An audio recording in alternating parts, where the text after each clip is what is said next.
د امرالله صالح تازه خبرې د ثبات او همپالنې ډېر رازونه یې افشا کړل. دا چې څه یې ویلي مطلب تر پایه راسره وګورئ. ګرانو لیدونکو السلام علیکم. د دولت ساز ټاکنیزې ډلګۍ لومړي مرستیال امرالله صالح ادعا کړې چې د ثبات او همپالنې ټاکنیزې ډلې په 7 ولایتونو کې تر ټولو زیاته پلان شوې درغلي کړې ده.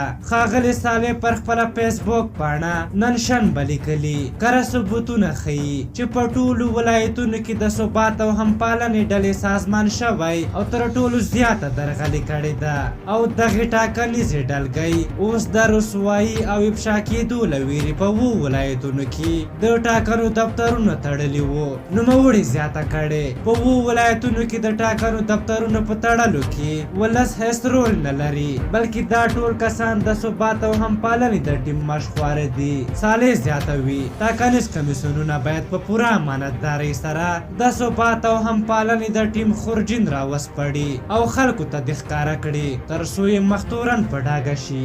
امرالله صالح هم دا راز خبرداری ورکړی چې ټاکنې ګټونکی لري او په هیڅ عنوان بل لږه ډېره او یا هم کمه برخه له چا سره په قدرت کې معامله او شراکت رامنځته نه شي. له دې وړاندې هم امرالله صالح ویلي وو چې نه د چا شپږمه ګوته جوړیږي او نه څوک پرېږدي چې د دوی شپږمه ګوته شي.